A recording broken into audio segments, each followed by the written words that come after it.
What do you do when your teammates are not communicating well and things seem to be going off the rails? Things are going poorly. You have conflict on your teams, or maybe you have an us versus them sentiment between the designers and the developers and the project managers and the client even. That's exactly what we're going to be talking about with today's guest, Aaron Irizarry. Aaron is the Director of UX at NASDAQ. So we're going to be introducing Aaron shortly.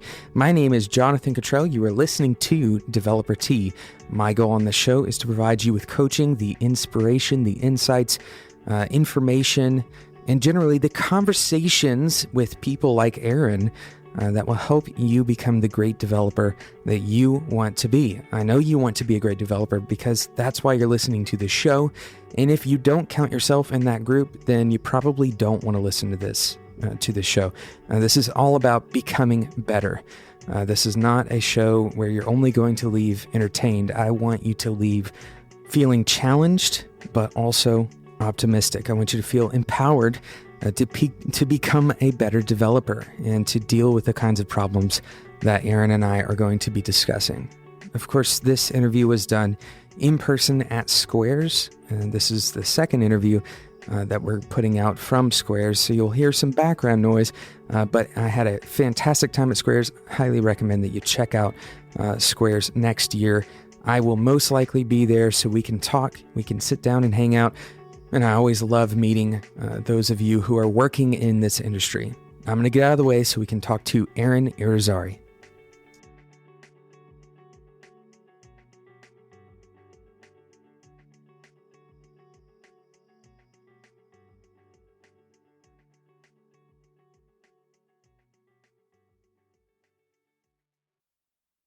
I'm here at Squares with Aaron Irizarry, the Director of UX at NASDAQ, and I'm really excited to talk to Aaron. Aaron has been kind of a iconic face around the conference this year. I think he's been front and center at pretty much every talk, and really excited to talk to you, Aaron.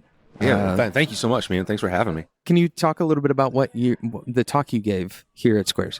Yeah, it kind of came from just experience at work, right? And I think some of those talks that resonate. So it really came from working on a few projects that really went sideways and did not go as they should. And so the title of the talk, what was? Hold fast. Managing design teams when projects go sideways, right? Sure. Mm-hmm. And so that happens all the time. And we pretend it doesn't, right? We're on Twitter and social networks talking about how great everything is, and we often don't talk about some of the frustrations we face. Yeah, and sure. that's so I think it's good to talk through that stuff because I feel like it resonates because we've kind of all been there, and so I have this odd rule that if I'm going to go through something that I don't like, I'm going to get something out of it. Yeah. And usually it's like, what lesson can I learn from this? From this difficult thing. Yeah, exactly. And so that's kind of how that talk came. It was just we had a project that went really terrible. Mm-hmm. And I just started taking notes, like what I thought maybe we could do better next time, or what did I mess up? And I thought, man, this could actually be a good talk. So what are 2 or 3 ways that a design team can go sideways? What is, or maybe 4 or 5? I don't know. I mean, when we get in the middle of projects, people, I think one of the worst things that happens is because we know our work pretty well for the most part, we tend to make a lot of assumptions. Sure. Yeah. And what happens is that leads to, and those assumptions may be absolutely correct. It's just that the idea of when we make assumptions, we're not communicating. I don't have to talk about this because I already know. And what happens is we have communication breakdowns, and people are not having the shared understanding of what they're trying to do. So it ends up that people will go in different directions, or they think they're delivering one thing and they're doing another, or they don't understand what the expectation and the goal is in a way that everyone else does. So you end up just like someone comes up short, someone doesn't deliver on time. Designers put on a beret and a scarf and get really mad when people give them feedback on their work, right? That also starts to become a problem because they think they know everything and they're not listening to the product managers or the developers or people who may even be subject matter experts. Like Sure. the product folks often know the industry really well, the folks you're designing for. But just because they're not a designer, Right. Yeah. designers, I've done it. Like you tend to kind of take their feedback, their thoughts with a little bit of a grain of salt, which really kind of messes things up sometimes. Sure. And this, so to be very clear, this was a talk given to designers, not a bunch of developers sitting around, bashing on designers. But for sure. Certainly, the same thing can happen with developers. Developers think they know everything, and they end up causing problems because not only are we assuming very poorly, we're also approaching something from the perspective that everyone else needs to listen to me. Yeah. Yeah, like I am the expert. And what's interesting about this talk is I've given it at a project management conference. I've given it here. I've given it to developers because really, like, my context is design, and that's just because that's what I do, right? I think this goes beyond whatever your skill set is. It really comes down to how people work together to achieve a goal. Yeah, and what do you do when that starts to fall apart? Yeah, and so you can apply it to whatever context, right? And and I think it's important. And I think actually it would do designers really well to think in that mode. I try to get my team to not think of like us and them. As much as it's just like us. Right. Like I tell everyone we are a product development team.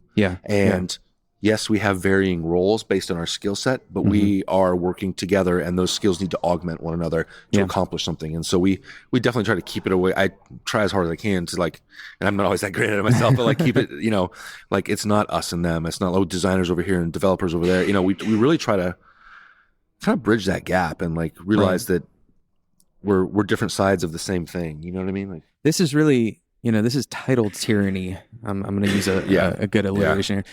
It's the concept that there's good and bad things about titles. This has been a hot topic recently. We talked about it here at this conference, but when the title creates a wall within a team, when it creates difficulty within a team, then step back and see what things are like if you remove the title. Right?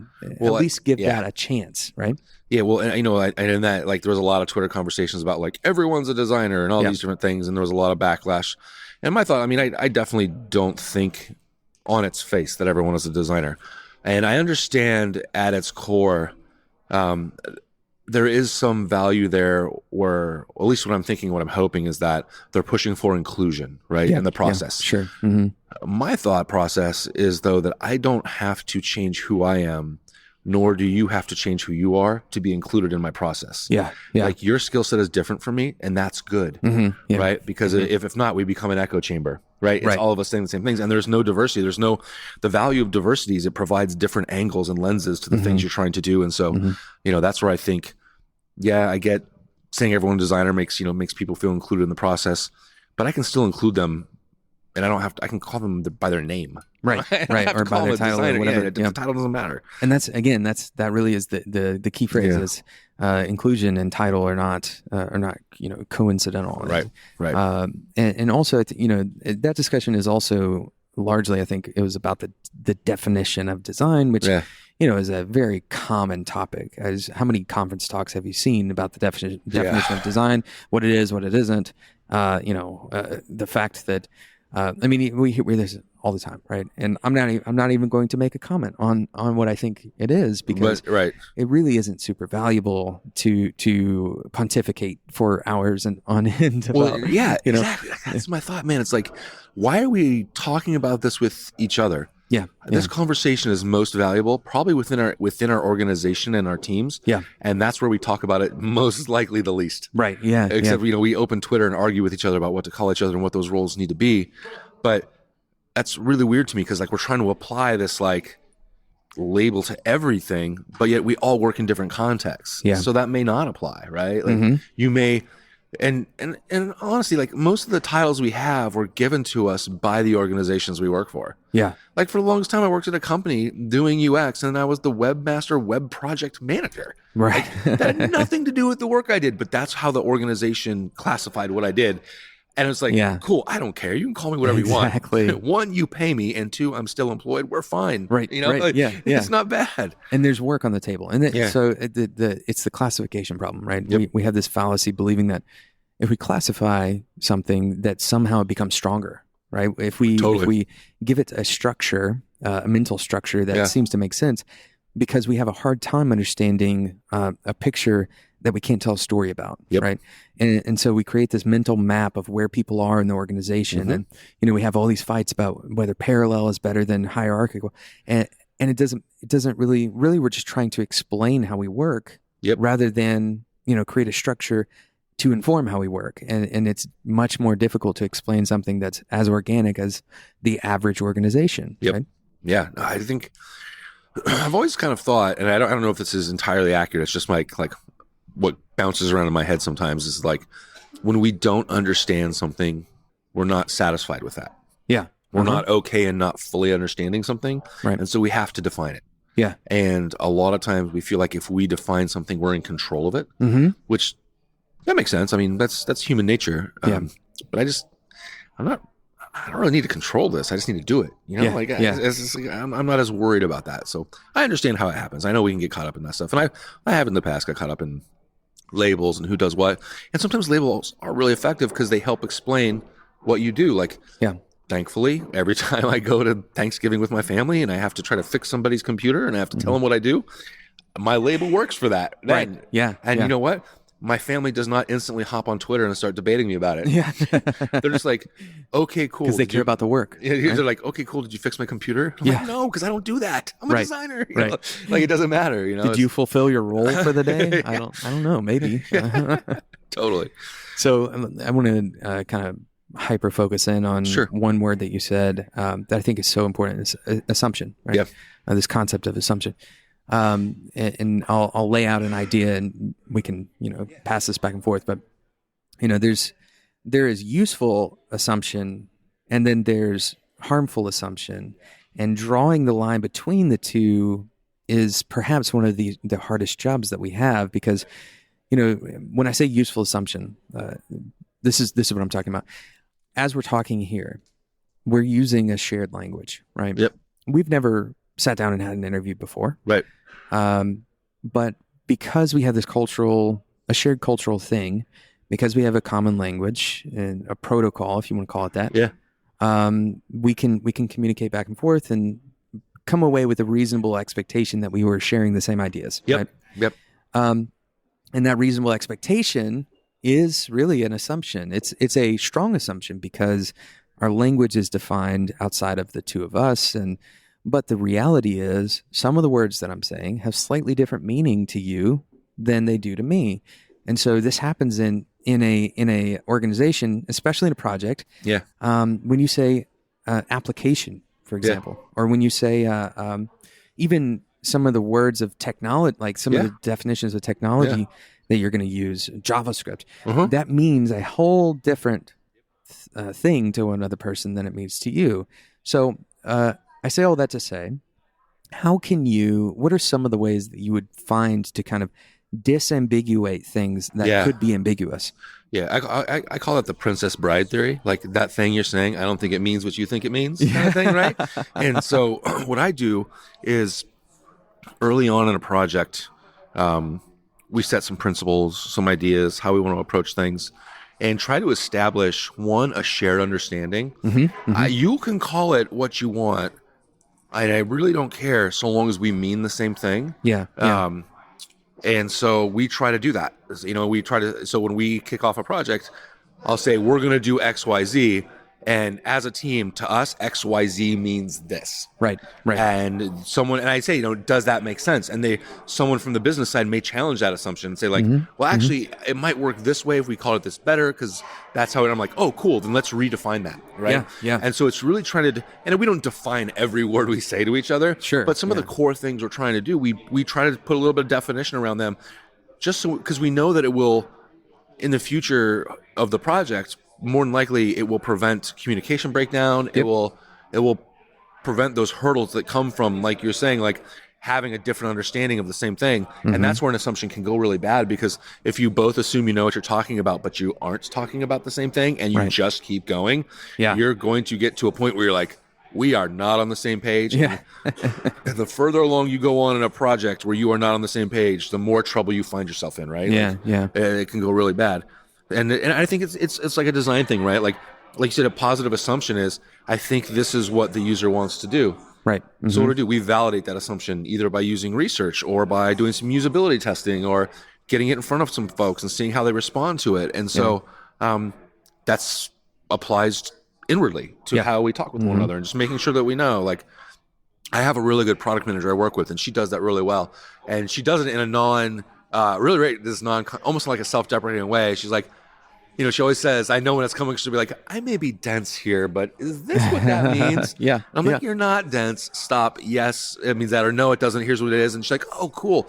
But we just have established that practice of like, anytime there's a little bit of doubt about what we mean, we have the license to talk to one another about it. Yeah. Grab her in chat and be like, hey, on the call you said this. Is that what that means? Because again, we are different roles. Like I said in the talk, we're different people with different roles and experiences and context, tasked with building something. And so it's a little silly to think that instantly everything works the way it does for me. Right. Yeah. And exactly. So, that's where just talking about it and trying to set some defined things about key ideas, principles, and terminology at the outset of a project can really prevent frustration down the line.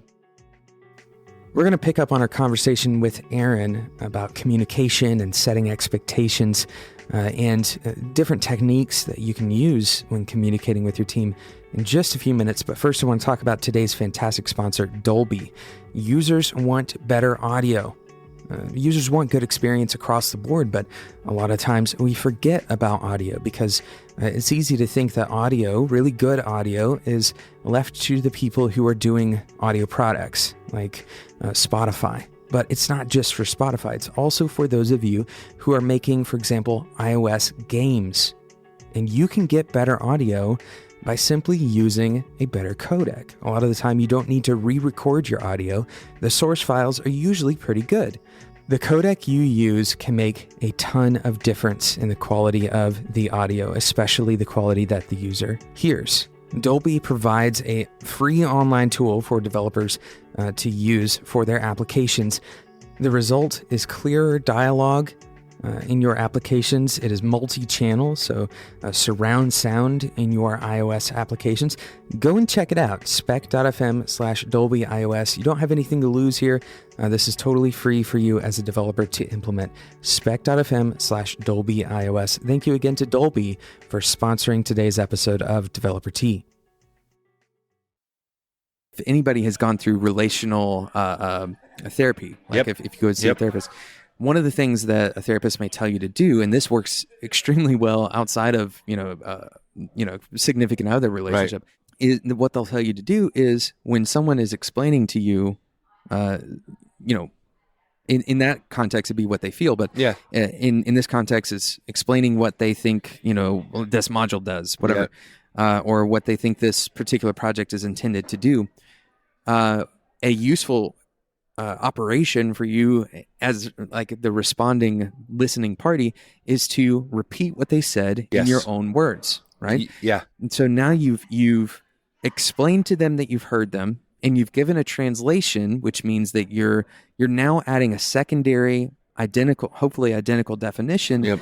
So there's more, just statistically speaking, there's more reliability between the two because it's a message sent, message received. If you think about the way we do, a browser receives a message, it also responds with a response code, right? And it gives you an okay, everything is good. And so you read both sides of that relationship. In our in the book Adam Kahn and I wrote discussing design, we have a section on that called active listening. And it is that it's basically saying back to them, so if I understand you correctly, you're saying if we build a stored procedure this way, we could run into this problem, right? Or if we are, if there's too many calls on this page, like whether it's JavaScript or whatever, like it's going to slow things down. And you're like, yes, that's what I mean. Or you give them the opportunity to say, well, no, like here's what I really mean. And it's almost like you're helping one, you're helping your own understanding, but you're also helping them communicate better and more effectively, right? Yeah, So it's really important to do that. Yeah, I love it.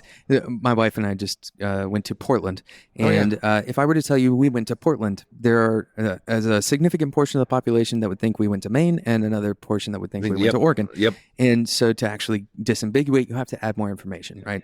And so whenever anything, even if something doesn't seem ambiguous, there could be more information behind the veil, like in the same conversation. Yeah. And that little bit of extra, the two little letters behind Oregon, behind Portland, could put you on two different sides of the country. Yeah. So extremely important that happens. And so that clarification process and detail process, knowing when to stop is important, but also understanding that you can get a lot by just simply having a face-to-face conversation, right? And you add more detail through prototyping, you have more detail through design iteration, through all of these, technical specification, acceptance criteria, if you want to use that term. There's all these things that you can do, but ultimately starting out with that initial conversation and communicating back and forth with another person, creating a shared language, spending time with them. Very strangely, a simple coffee meeting with someone to understand some of their cultural background can help the success of a project. Totally. Yeah. Like, that's like, it's like research, but inward, right? And I think that's so important to realize. Some of this stuff seems like, wow, trying to define terminology, that seems like a lot to do at the beginning of a project. And it might be. There might be some heavy lifting there. Or it might be like kind of like a time suck, right? Yeah. But it saves you down the road, right? And that's kind of it's insurance. There's a level of preventative care that's happening right there for the project. And so I think that's really important. I have found that when I take time to understand the people I work with in a non-project context, I give them a little more grace during the project. I give them a little more understanding. I listen a little better. They get much more benefit of the doubt because I know who they are as a human. Yeah, and that absolutely. And I know, like, they're not. There's more than likely not malintent if something's going wrong. Right. Yeah. And so you can understand how to help with each other's weaknesses and also maximize each other's strengths. Yeah. This is something that we focus on Whiteboard as well. It's we use the term togetherness, right? There's a minimum togetherness that you have to have for a project to have the correct chemistry, for it to have the correct level of intentionality from all parties and buy-in and all of these things. You can't manufacture that. There's some level of this that is really just time spent together, and it's whether even if you have a remote team, you can still accomplish these things. So absolutely essential. We found that it makes perhaps the biggest impact on the collaboration that we have. Definitely, I can imagine it does. Yeah, that's absolutely correct. So, as a UX director, what are some of the things that you think developers can do to help this design? Like, obviously, we all have our different domains, and what are some of the kind of practical things that a developer can do to communicate better, particularly with UX design?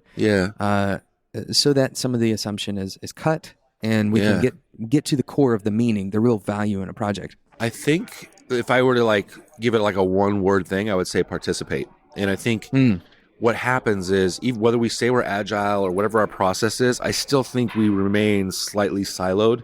And you are design, you are dev, and I try to include as I can. It doesn't always work because we have a distributed development team, but I try to include a lot of non-designers in the collaboration process. Sure. Yeah. And that just helps them understand our wacky world a little more. And I constantly tell and talk to teams cool, when you start generating ideas, get development involved as soon as you can. And because I don't think that design holds the standard for good ideas. Yeah. I believe good ideas can come from anywhere, right? Sure. And I think that we benefit from various lenses and approaches to things. So in my experience, a lot of developers can tend to be very pragmatic and analytical, and that's a really valuable approach to bring to the process, right? Yeah.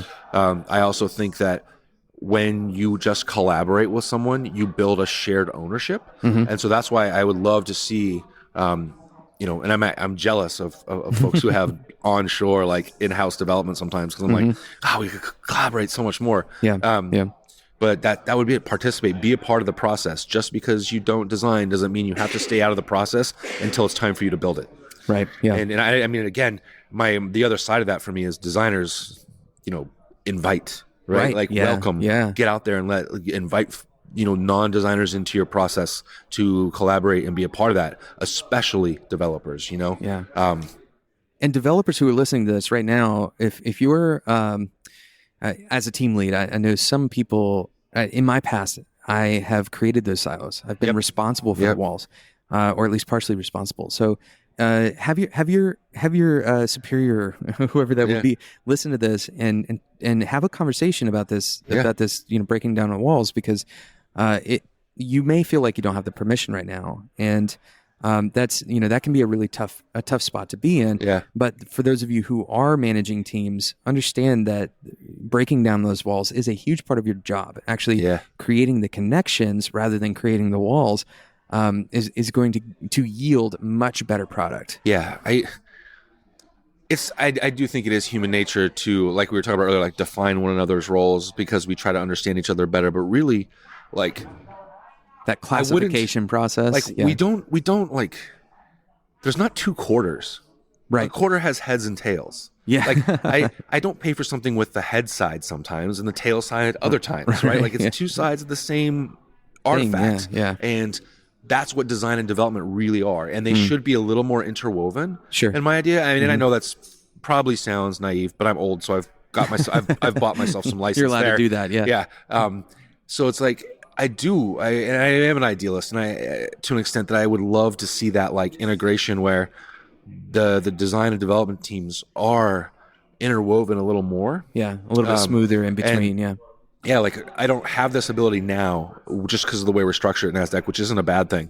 But when I think about like how would I structure a thing, like if I like in an ideal world, how would you build your own thing? Yeah, in a world where design and dev work together. No, like what I do is I would like little pods of people sitting, like where people sit, not just in the organization but like in the office. Yeah, would be together working on projects, and that would be interchangeable. So give me some desks with wheels, and we'll get designers and developers and product folks together and sitting in the same space. Yeah. And then as they don't work on those projects anymore, we'll swap them out and sit with other people so that they can be almost like side by side. Like, okay, I got this, you got that. Like, like one of those co-pilots, right? Like the co-pilot doesn't sit in the back of the plane, right? waiting for his instructions from the pilot. Like, okay.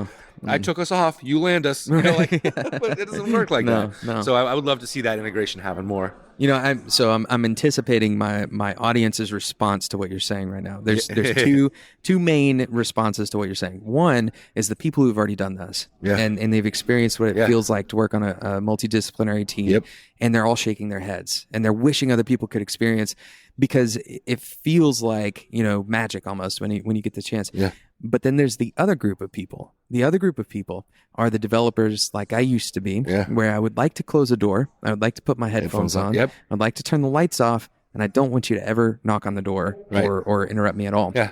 And it's easy to get to that place because you feel a sense of flow, a sense of zone.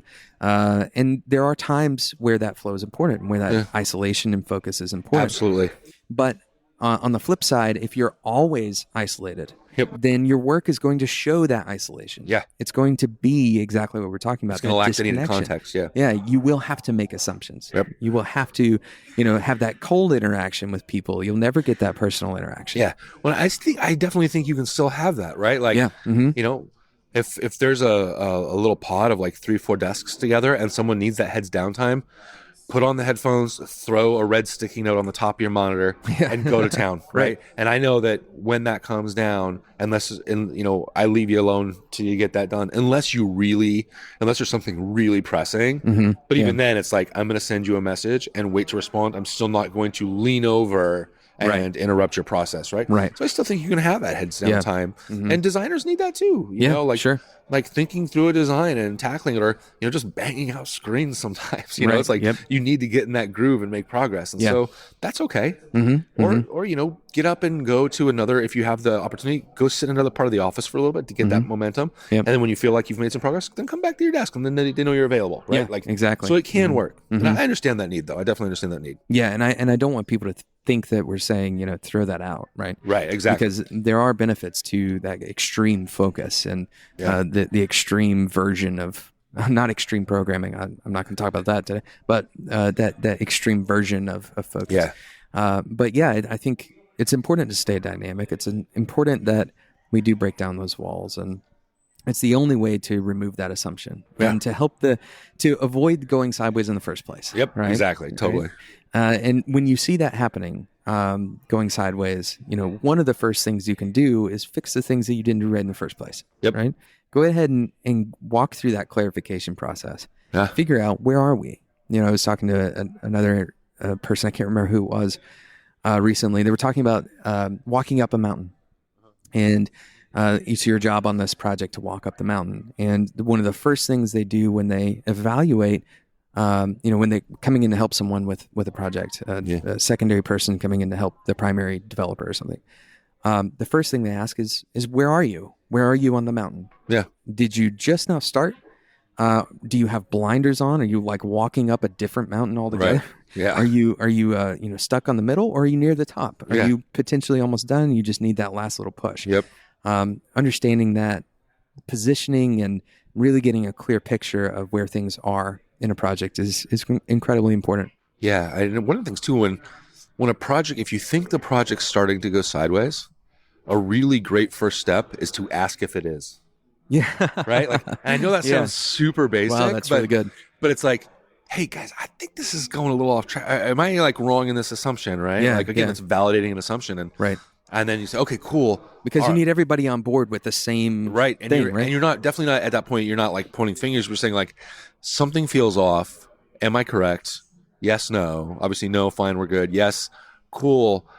How do we fix it? I have some ideas. I'd like to hear yours first. Yeah. Because we want to avoid that defensive nature. Because as soon as someone thinks something's going wrong, they're gonna get like, well, it's not me. Right. We're like, well, we know. Calm down. It's okay. So that's why you let them share what they think might be going wrong first, and then like compare notes, right? Yeah. Like even write it up on a board, and then you could. Or what I like to do is I don't like to.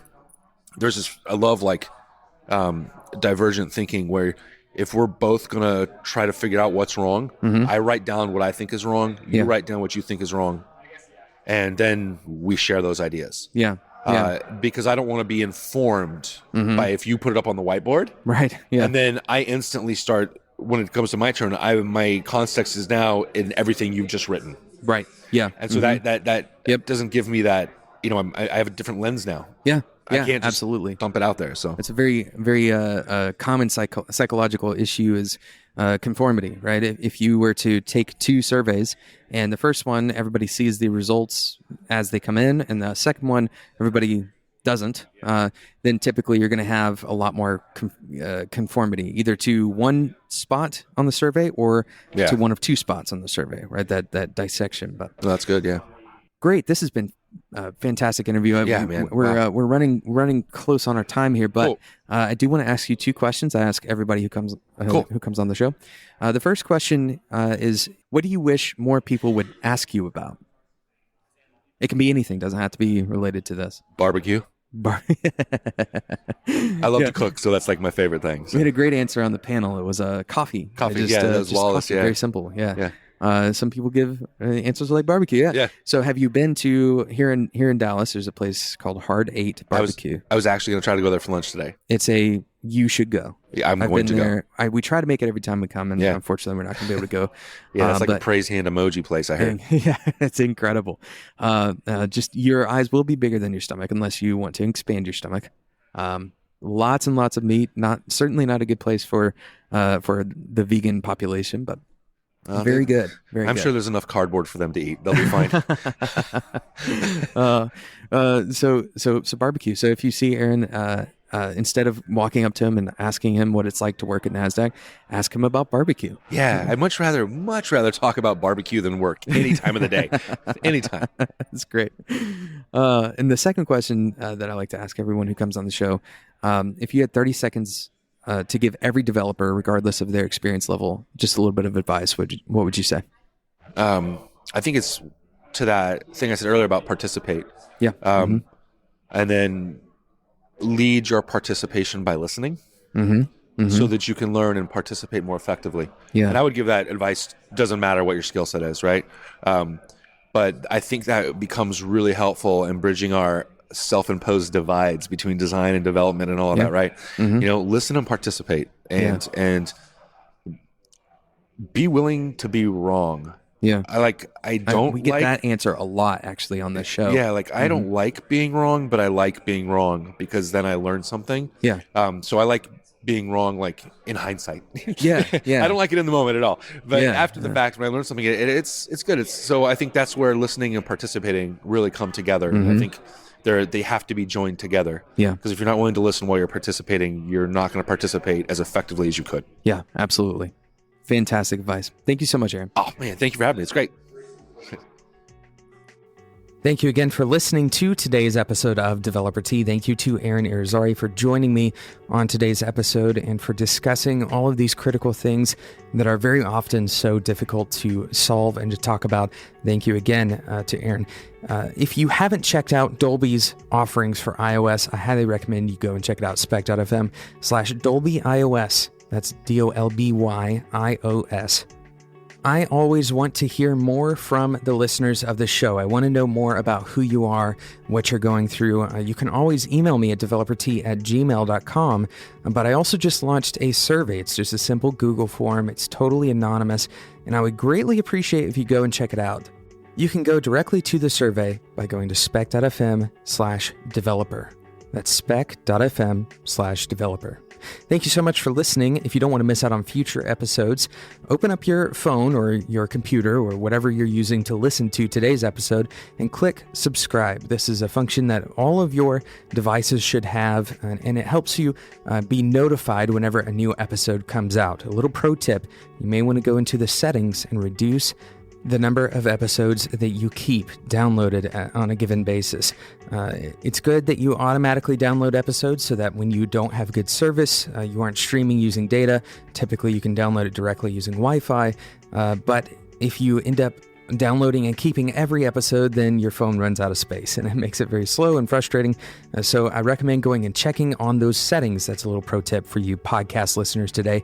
Thank you so much for listening, and until next time, enjoy your tea.